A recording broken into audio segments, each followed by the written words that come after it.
Hey everybody, Stephen KBK Vapes here, coming at you live from a hotel bathroom. So today, I'm bringing you a video that will help you increase the performance and current flow in your GeekVape Athena. So basically one of my previous videos, I showed how you can remove the positive nut from the 510 assembly. This will allow you to clean, for one thing, and modify your GeekVape Athena. So I decided, since when it comes stock, this piece is completely round all the way. That's not a very good contact for the switch. This is the original contact here, and originally it was just making contact with a little round area. There was lots of arcing, and the performance just was not very good. So I have been over time working on this and flattening this. There's quite a bit of metal here. It's no problem to flatten. What you're going to need is multiple grades of sandpaper. I recommend something that starts around 220 and ends with something at least 1,000 or over. What you'll be able to do with this is, with the 220, you'll be able to actually flatten out the metal.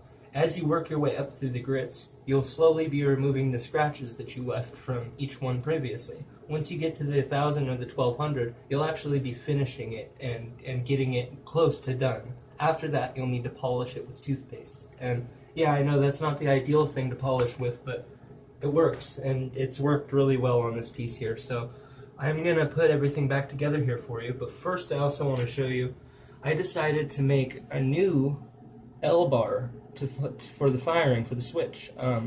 Basically, with this, I get much more surface area of contact because it's much larger where it's going to be making contact. So also, the metal is much better here. It's solid copper compared to this unknown metal that we have no idea about. So,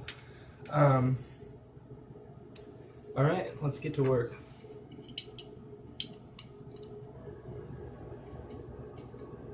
It's not the easiest thing in the world to throw PEEK and Delrin into stainless steel. I think that's why so many people had trouble getting the mod apart in the first place.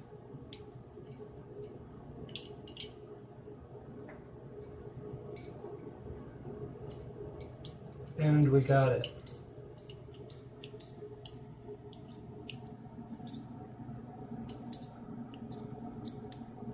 So screw it in as much as you can with your hands. And then once you get to a certain point, you're going to need to get out your pliers. I recommend using toothless pliers, particularly ones that are curved, will help you a lot. And I also recommend using something like a piece of toilet paper to help pad the blades of the pliers, so you're not scratching up the metal that you just worked so hard to flatten and polish. Because, like I said, after you're done with the sandpaper, you're going to have to make sure that you take some toilet paper to it with a soft rag for quite a while to get it to almost a mirror finish. You're going to want it to look as shiny as you possibly can get it. Okay. I think we're about solid.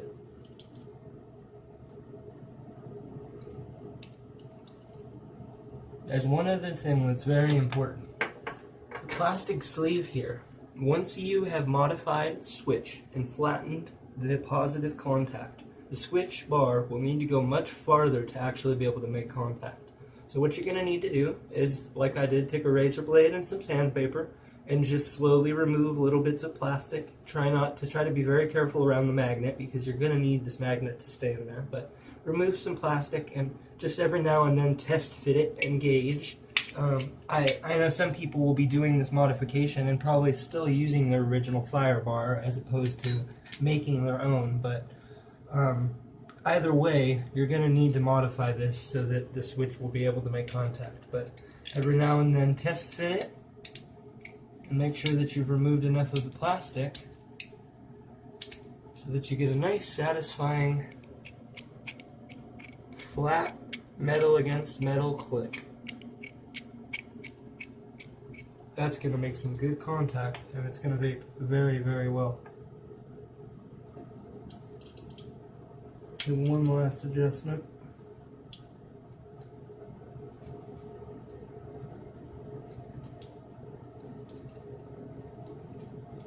Definitely gonna have to cut this part out, I think.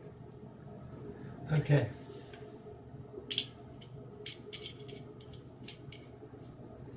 put our Wasp Nano. Right in here I've got a fused Clapton that I've made. It's a 2x26 stainless steel wrapped in 34 gauge Nicron. It hits like a beast. Okay, we're going to grab our door. We're also going to grab a battery. And knock things over in the process. Who cares, right?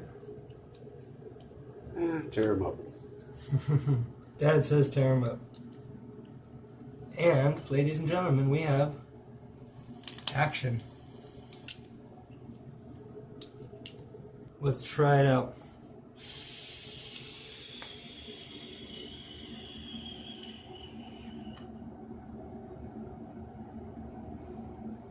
The amount of performance that I get from this now, it's unreal. A lot of it comes from the fact that the surface area has been increased at the switch. You have a large, flat surface of contact. What that does is it allows the current to flow very well, and you will get much less voltage drop than you would with the stock setup. Like I said, you don't necessarily need to replace the switch bar that's in there, but I recommend that you do if you're at all familiar with copper. Again, you'll need a 0.025 millimeter sheet. You can cut it, this is about 16 millimeters wide.